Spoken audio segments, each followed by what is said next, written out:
আগামীকাল বরিশাল সফরে যাচ্ছেন প্রধানমন্ত্রী তারেক রহমান। তবে এই উপলক্ষে নেই কোনো জাঁকজমক আয়োজন, বর্ষার কারণে হচ্ছে না জনসভাও। তবে সাংগঠনিক সভা করবেন বিএনপির চেয়ারম্যান। প্রিয় নেতাকে কাছে পাবার আনন্দে বিএনপি কর্মীরা বেশ উচ্ছ্বসিত।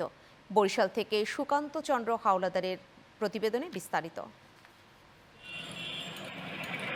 প্রধানমন্ত্রী হবার পর এই প্রথম বরিশালে আসছেন তারেক রহমান। তার এই সফরে কোনো ঝাঁকচমক থাকবে না। বর্ষার কারণে এবার বরিশালে থাকছে না কোনো জনসভাও। তবে সাংগঠনিক সভায় জেলা শিল্পকলা একাডেমিতে যোগ দেবেন প্রধানমন্ত্রী।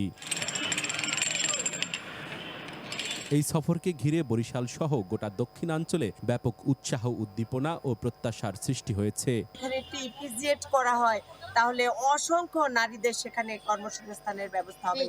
বরিশালবাসী আজকে উজ্জীবিত। আমাদের নেতা 13 তারিখ আসবে, এজন্য বরিশাল ঐক্যবদ্ধ হয়েছে।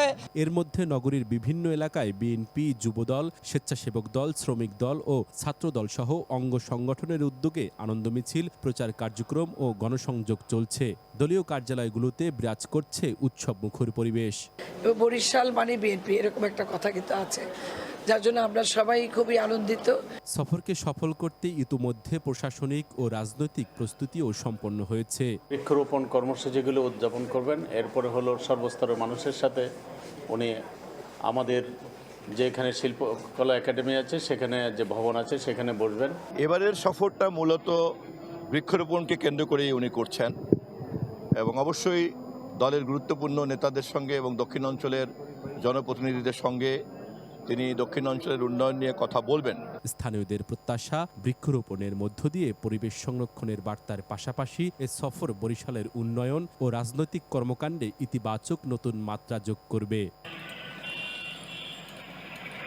সুকান্ত, চ্যানেল 9, বরিশাল।